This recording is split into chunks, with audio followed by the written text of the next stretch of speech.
let's get into the Bears-Vikings of it all. Monday Night Doubleheader. We wrap up Week 15.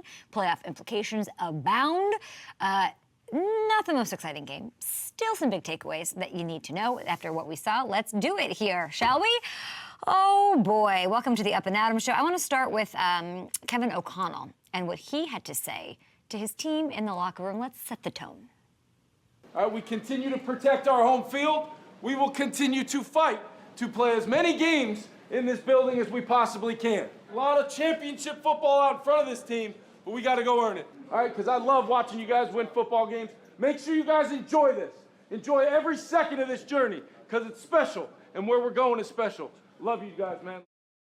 I love that after hearing the Dan Campbell radio call this morning. Full disclosure, kind of loses its luster. If you haven't heard, Dan Campbell was talking about filet versus molded bread and how they're going to eat this molded bread and run through a wall. I'm full of energy this morning. But the Vikings, we got to take them we got to take them more seriously, I think. Maybe they're not the Eagles and the Lions. Are they on par with Green Bay? Are they better than Green Bay? What do we make of them after this win? They have 12-plus games won for the second time in these 3 seasons under that coach right there. That coach that Kevin Durant said he'd like to play for. He thinks he'd be a great NBA coach. It's incredible considering the changes that this team has gone through. We got to give that a little love. Last night might not have been their sharpest performance. Obviously, hearts go out to Randy Moss. I love the Justin Jefferson celebratory moment. I loved all of the support, the on-swell-up support, Joe Buck included. That was fun for Randy Moss, the energy in that building. But there have been some changes on this team. That's all I kept thinking about is this is insane. And then you look at Aaron Jones being there, and what a huge addition. That might be one of the most important decisions that they made. I mean, is it not? They jumped out to the early lead with the passing game, and then what do? You can do this. You have the leisure. You have the option to say, listen, veteran running back, let's let you ball out and let the defense do their thing. Aaron finished with 106 total yards. Gosh, he just continues to stick it to my Bears my entire life.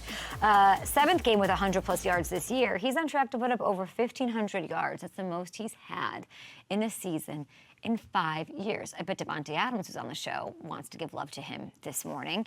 And I want to make sure he gets his due for me this morning because he has been consistent. He has been sort of the equalizer, the stabilizing force there that the team can lean on when the passing game maybe is locked up, hemmed up, game script goes the way it goes. If you look at the NFC standings, Minnesota now tied with Philly and Detroit for the best record in the NFC. Does it feel like they belong here? Does it feel like they belong on this full screen? Are they in that, when you look at the food pyramid, are they sitting at the top there?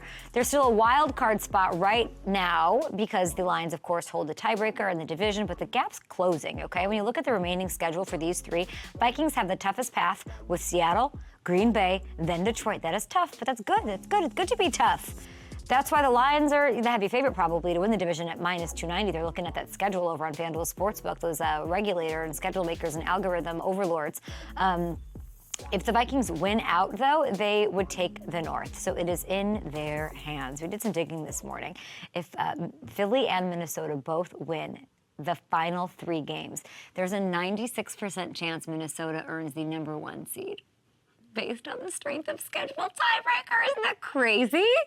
That is one advantage, my friends, of having a tough slate down the stretch. They could work their way to the 1 seed. Can you imagine? I can imagine. I'd love to see it.